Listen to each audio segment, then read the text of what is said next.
Tonight, our conversation will be part of what is on your mind, especially now you're thinking, who out of the 18 presidential candidates, who should I choose? Who should I vote for? You might be from the north and you might be considering someone from your region. If you are from the south and you're considering someone from the region, or if you are one of those who think that I don't care where the person is coming from, I care about the issues and the capacity of the person who is willing to lead, wherever, I mean, no matter where he or she comes from. Well, there's several debates as to the choice of the next president of the country. But tonight, there is another presidential candidate that has put forward his manifesto.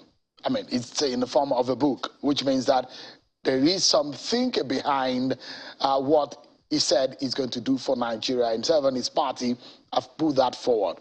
Now, Nigeria needs a well-researched and practical master plan to get the most populous African nation on track in fulfilling the vision of our founding fathers. And the different political parties are already putting forward their plans. Today, it was the turn of the presidential candidate of the new Nigeria's People's Party. I'd like you to listen to Senator Kwankwanso on some of his ideas. Well, we couldn't capture all of what he said at that unveiling, but this was one of the things that he mentioned. This was specifically on the issue of fuel subsidy, and he said he's on the sideline just after the event ended when our reporter caught up with him outside of the venue of the meeting. Take a listen to what Kwankwanso said on the issue of fuel subsidy. It's very important that we look at the subsidy. The way we have it on the ground today is not going to be acceptable. We have a lot of corruption, everybody knows. And these are things that we have to check. We have to ensure value for money. And I can assure you that a lot of money, billions of dollars, are being wasted in the area of corruption. I believe that's the first place of point. And of course, all other areas of reform will come in regarding the subsidy in this country. That is Senator Kwankwanso, the presidential candidate of the NNPP. Well, a few issues have been raised in the blueprint released by the NNPP today. Well, I have joining me live here in our Abuja studio the national chairman of the NNPP, Professor Rufai Alakali.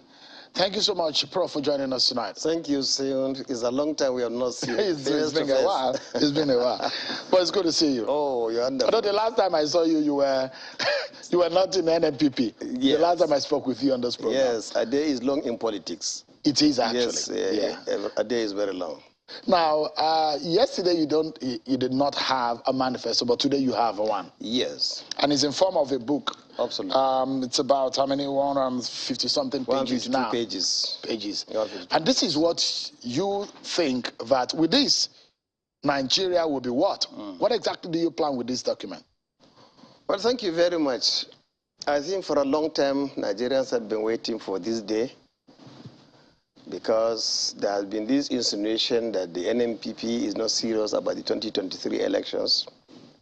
And there are all kinds of insinuations about our candidate and the way we do our things.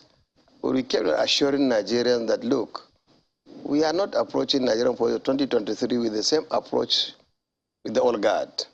There's a new thinking, and there's a new way of doing things. And therefore, whatever we want to do now, we have to be more calculative, more thoughtful, more organized. And so far, you can see, it took time to produce this document. And today, it has been brought to the Nigerian public. And it's addressed to Nigerians specifically about their fears and concerns and the specific interests as we move to 2023 elections. And as the presidential candidate says, Senator Kwankwanso, the document itself is organic, is integrated, is thorough, and is original. And that it is, and he has also told the people who are in attendance at the launching that he was the chairman of the committee. So this is not a document that's been produced by consultants, and who were paid off, and then imposed on the candidate without his knowledge. Every part of this, every page, every sentence, he was part of it, and going through it and doing everything, so that it is, and now, along with the party, it is owned by the party, and now it's also now owned by the rest of the country. And this is a statement, what we say is a social contract with Nigerians.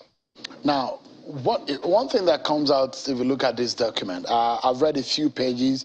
It just came out today, so I've not been able to dissect every part of it. But a few issues are enough for us to have this conversation tonight. I know a lot of people are already perusing and trying to bring out the genuine, how genuine or not this document is. First and foremost, one of the things that you first open when you open the page is the quote from a former U.S. president, which says, Jeff Kennedy, ask not what your country can do for you, but what you can do for your country. And if you look at it, one of the major message that Senator Kwankwanso has put forward is that the choice before Nigerians is that of a new and better Nigeria or that of status quo.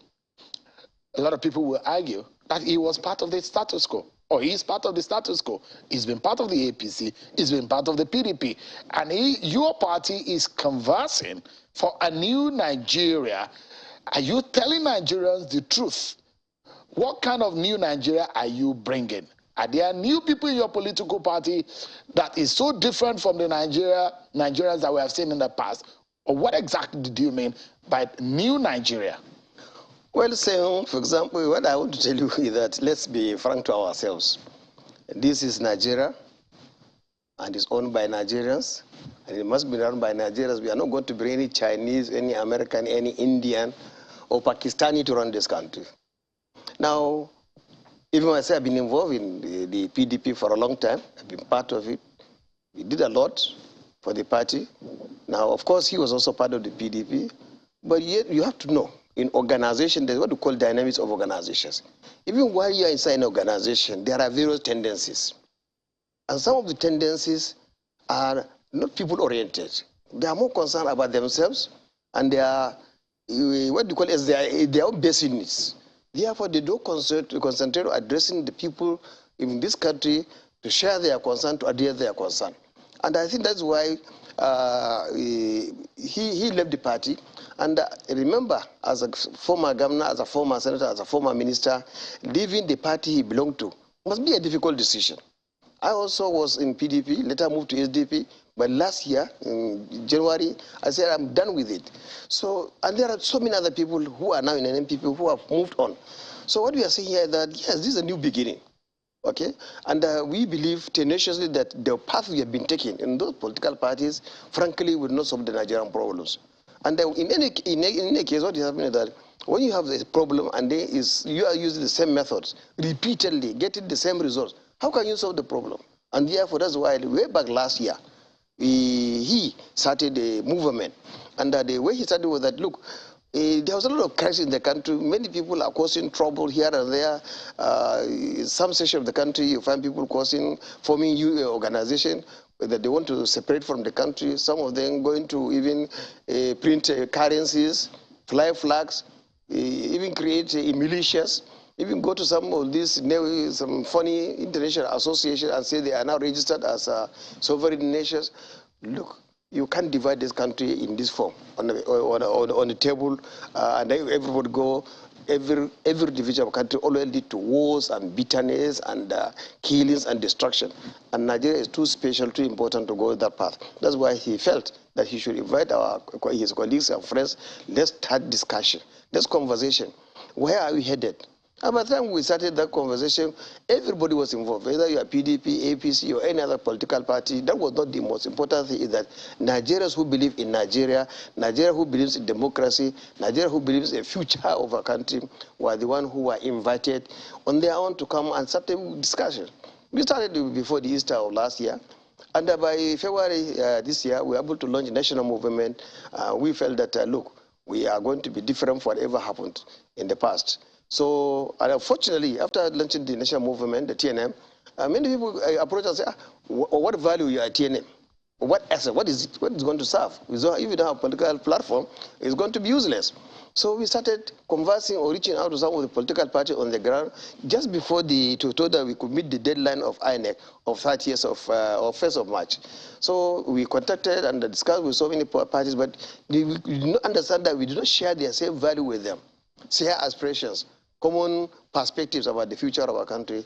Ultimately, we ended up with the new Nigeria People's Party, a party that was registered over 22 years ago, under the leadership of Chief Boniface Aniebunam, a gentleman, a nationalist who believes in this country. He told us that this party he set up was from a dream, that there's sometime somewhere people are going to emerge and come and take this party and expand it and grow it so that they can now bring something better for the future of this country. Honestly, by the time Rabi Musa was approaching him, he said, please take the party. And then without any conditions or conditionality, we started building the party from 1st March to 30th of March. And that is when he had the national convention to produce the national leadership of the party.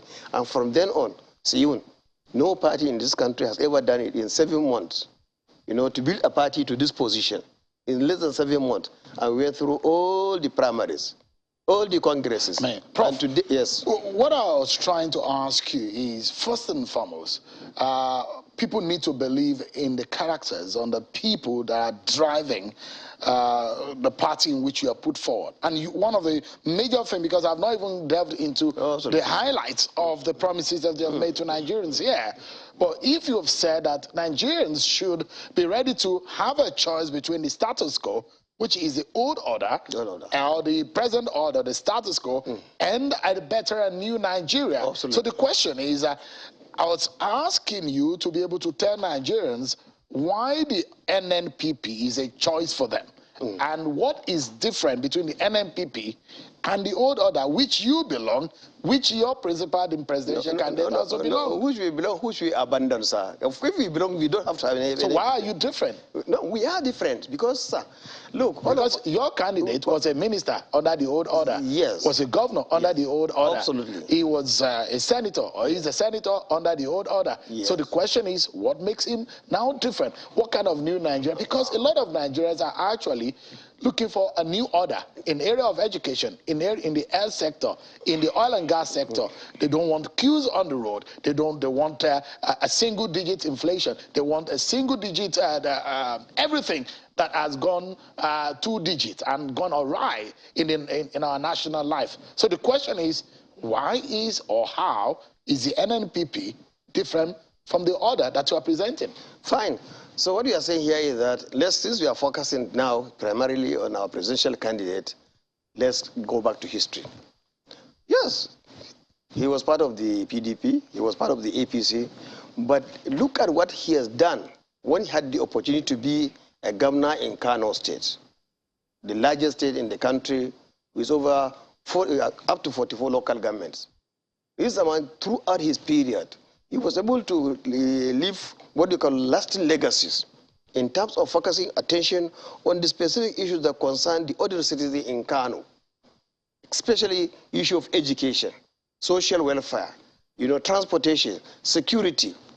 And throughout this period, so Rabi Musa Kwankwanso was also concerned not only about the people in Kano, but any other person staying in Kano.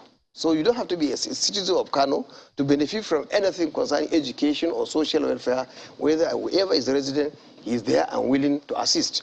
So what we are saying here is that the narrative is very long, but there are about 3 things you can use to measure a leader in this country today. One, when he was the governor of Kano State, he made some debt in the state. But within a short while, he cleared the debt. But after the 4 years, when he served, he never left a single penny as debt for the state. After he came back 8 years later, again he made a huge debt. He cleared it. Again, he did not leave any debt after he served for the 2nd term. This is what we can call transparency and accountability and the proper management of scarce resources. Secondly, throughout his period, every Wednesday, they conduct the State Executive Council meetings. Every Wednesday. And immediately after the meeting, he will make sure that the proceedings, including the resolution and approval of contract, were published in new Nigerian newspapers for anybody who wishes to go and see what was happening in the state. So you don't even have to go and maybe look for any freedom of information bill to look for any asset to information. The information there is in the... Now, the other thing also, not only that he did not leave debt, and he also left money in the account of the state government after he left for the second time. So what we are saying here is that, how did he manage all these things? For example, he said there is no room for security votes throughout his period. He didn't collect security vote? He didn't collect security vote. What did he use it for? Whatever the case that is, he put all this together to build bridges and build roads and build other social infrastructure. So you think that your candidate is better than the 17 others? I mean, there are a few other former governors, and the question is, people are asking for track records, and you're talking about him. If I look into the master plan that you released today. Absolutely, yes. And let's take the issue of education, for example. There's something that came out today, part of what Senator Robbie very good for Nigerians, yes. He said, WAEC and JAMB are going to be free. Yes.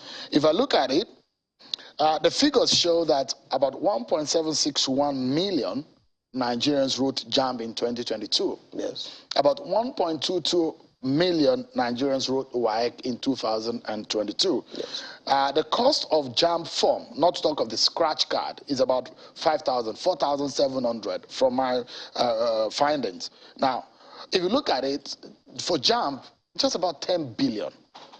What is the rationale behind wanting people to have free WAEC, not just for campaign reason? Is there any reason? What effect will it have on the quality of education? Yes. First, one of the things you should know still today is that many children, both male and female, a number of them will go to primary school, will go to secondary school.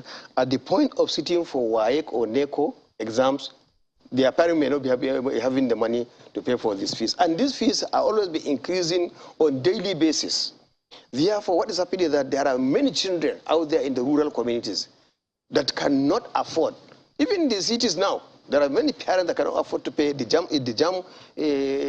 fees, the NECO fees, the NAPTI fees, and even the WAEC So fees. the reason I ask, Prof, yes. I mean, you've been in the academia. Thank you very much. And I'm asking you this question because, and I have a feeling that you had some part of your schooling to abroad. Absolutely. So if you had your training abroad, tertiary education, I know, is not cheap. It doesn't come cheap. No. But the question here is, Nigeria, and your candidate talked about subsidy.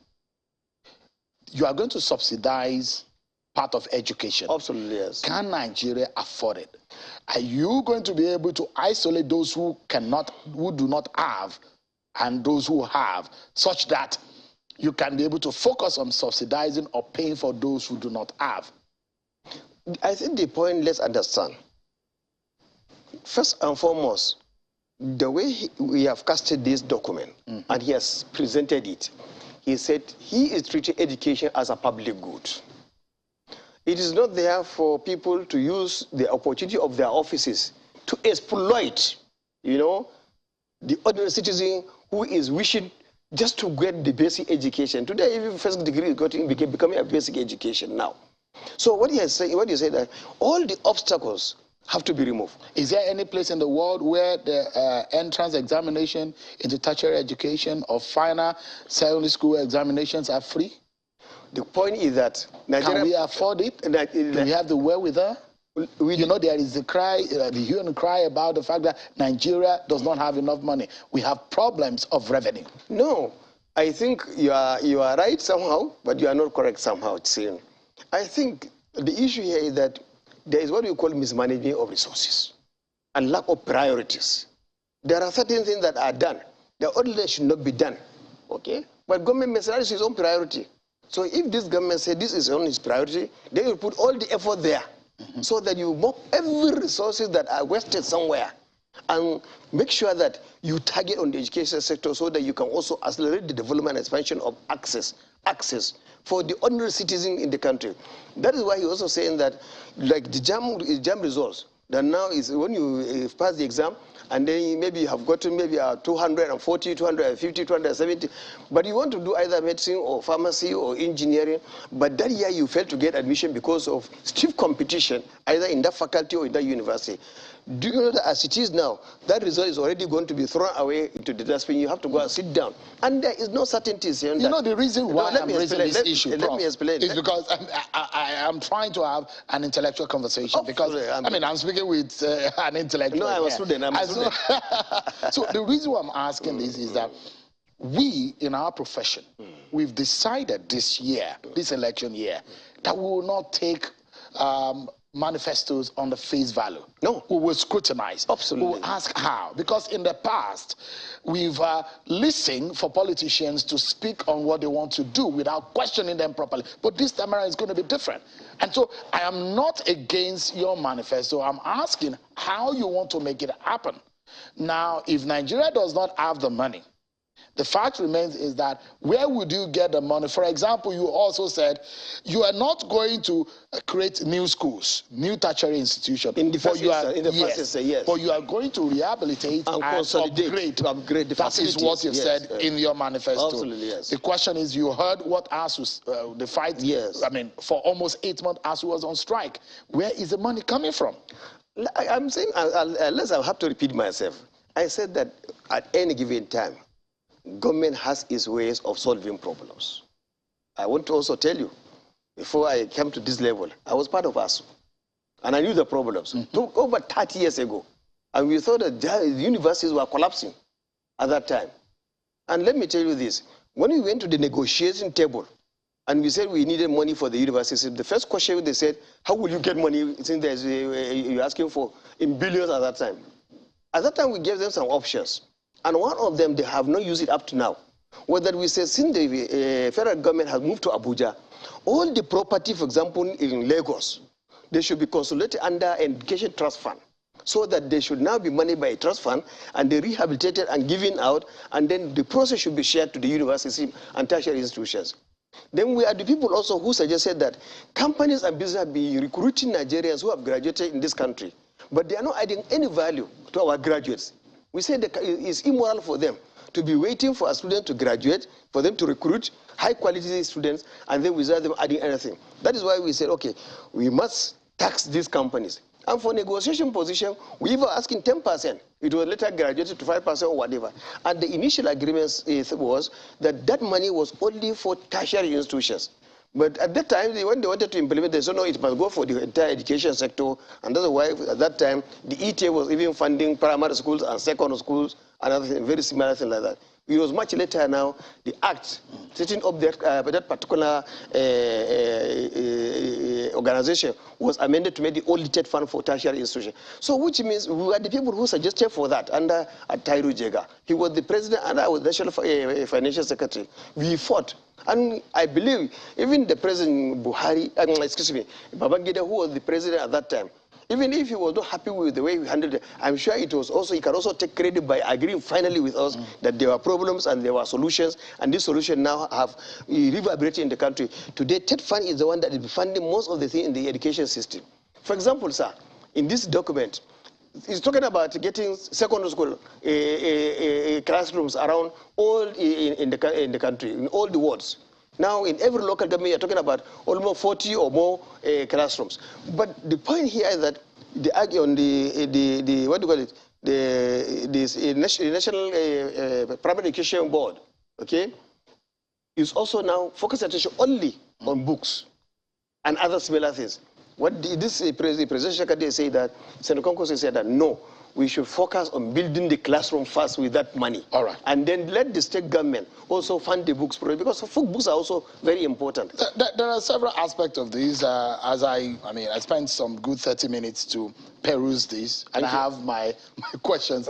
But I'm very certain that over the weekend, we'll have more opportunity to interface with the presidential candidate. Yes, it's very good. The special program that is coming up on Channel Television for him to be able to explain more on this. But on the final note, and just in about 30, 40 seconds, if you can tell me, why is your candidate, why do you think he's the best choice?